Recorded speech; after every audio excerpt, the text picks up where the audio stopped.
ఆయనే ఇన్ఛార్జ్ దాన్ని, developmental officer ఆయన. అలాంటి వ్యక్తి మీద రూమ్ని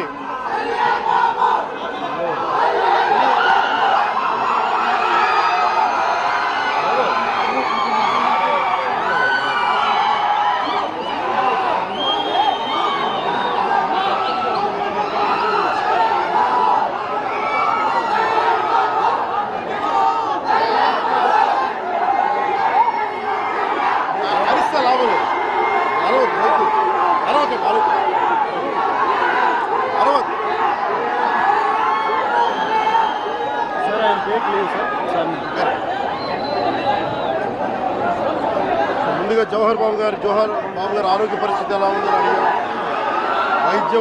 వైద్యం సరైన వైద్య విధానాలు జరుగుతున్నాయి లేదని దాని గురించి మాట్లాడాం. అలాగే నేను ఇక్కడికి ఎందుకు ప్రత్యేకించి ఎందుకు పరామర్శించి రావడానికి ఎందుకు అనుకున్నామంటే, ఇది ఒక్కరి మీద జరగల, రాష్ట్ర యంత్రాంగం మీద దాడిగా చూస్తున్నాం. దీన్ని వైసీపీ నాయకులకి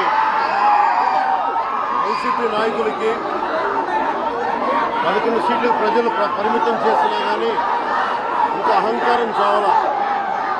ఈ అహంకారం తగ్గే వరకు మీరు ఇష్టానికి మాట్లాడిన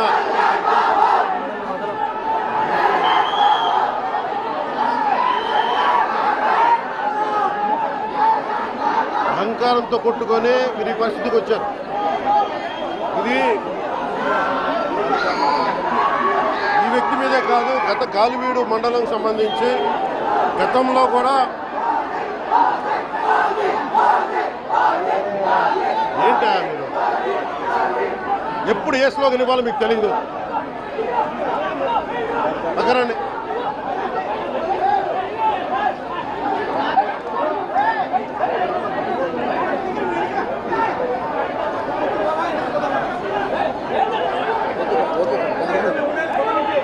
జల్లా సుదర్శన్ రెడ్డి గారు అనే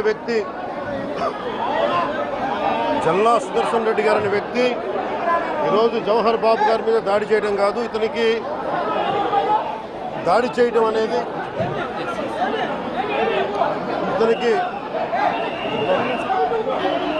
దాడి చేయడం అనేది కొత్త కాదు జల్లా సుదర్శన్ రెడ్డి గారికి. గతంలో కూడా ఈయన ఇదే ఎంపీడీఓలో ప్రతాప్ గారి మీద దాడి చేశారు, శేఖర్ నాయక్ గారి మీద దాడి చేశారు, అలాగే శ్రీనివాసులు గారి మీద దాడి చేశారు.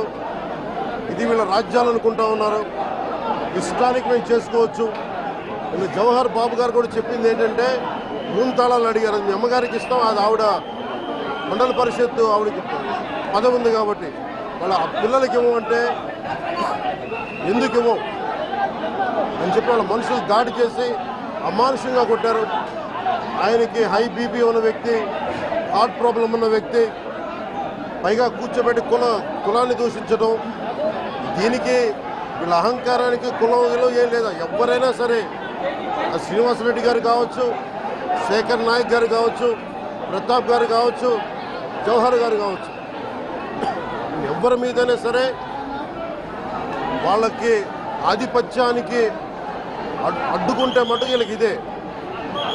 నేను వీళ్ళందరికీ ఇదే చెప్తున్నాను మీకు. ఇది గత ప్రభుత్వంలా కాదు, ఇది ఇష్టారాజ్యంగా చేస్తాం మేము కూర్చున్న వ్యక్తులం కాదు. మేము సాక్షాత్తు నేనే ఉప ముఖ్యమంత్రిగా ఉండి నేను తప్పు చేసినా శిక్ష పడాలి అని చెప్పి అసెంబ్లీలో చెప్పిన వాడిని.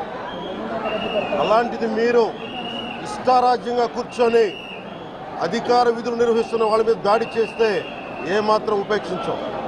ఎస్పీ గారికి చెప్పాం, కలెక్టర్ దృష్టికి తీసుకొచ్చాం.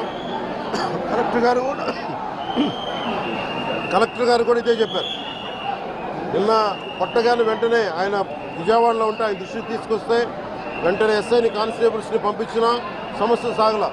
అదనపు బలగాలతో సిఐతో వెళ్తే తప్ప పరిస్థితి కంట్రోల్లోకి రాలా. ఎలా కొట్టారంటే లోపల గడిపెట్టి మరి ఎవరిని రానివ్వకుండా గడిపెట్టి మరి ఆయన అమానుషంగా దాడి చేశారు. నువ్వు ఎలా వస్తావు ఇక్కడికి,